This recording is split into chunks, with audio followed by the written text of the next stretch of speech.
12 സീറ്റുകൾ നേടി UDF അധികാരം പിടിച്ചെടുത്ത പശ്ചാത്തലത്തിൽ പുതിയ മന്ത്രിസഭയിൽ അർഹമായ പ്രാതിനിധ്യം ഉറപ്പാക്കാൻ സമ്മർദ്ദം ശക്തമാക്കി കേരള കോൺഗ്രസ് ജോസഫ് വിഭാഗം.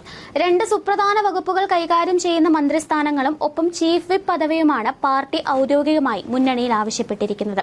ഇത്തവണത്തെ നിയമസഭാ തെരഞ്ഞെടുപ്പിൽ മത്സരിച്ച 8 സീറ്റുകളിൽ 7ഇടത്തും ഉജ്ജ്വല വിജയം കൊയ്യാൻ സാധിച്ചത് ജോസഫ് ഗ്രൂപ്പിന്റെ ആത്മവിശ്വാസം വർദ്ധിപ്പിച്ചിട്ടുണ്ട്.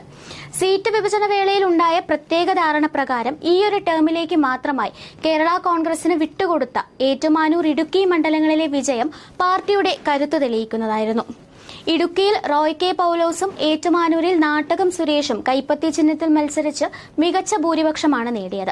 തൊടുപുഴയിൽ അബു ജോൺ ജോസഫ് റെക്കോർഡ് ഭൂരിപക്ഷത്തോടെ വിജയിച്ചതും പാർട്ടിയുടെ വിജയത്തിളക്കം വർദ്ധിപ്പിച്ചു. വിജയിച്ച 7 സ്ഥിരം സീറ്റുകൾക്ക് പുറമെ കോൺഗ്രസിന് വിട്ടുകൊടുത്ത 2 സീറ്റുകളിലെ വിജയം കൂടെ ചേരുമ്പോൾ 9 MLA-മാരുള്ള നിർണായക ശക്തിയായി ജോസഫ് ഗ്രൂപ്പ് മാറിയിരിക്കുകയാണ്. മുൻകാല മന്ത്രിസഭകളിൽ പൊതുമരാമത്ത്, വിദ്യാഭ്യാസം, റവന്യൂ, ജലവിഭവ വകുപ്പ് തുടങ്ങിയ തന്ത്രപ്രധാനമായ വകുപ്പുകൾ വിജയകരമായി കൈകാര്യം ചെയ്ത ദീർഘകാലത്തെ ഭരണപരിചയം പാർട്ടിക്കുണ്ട്.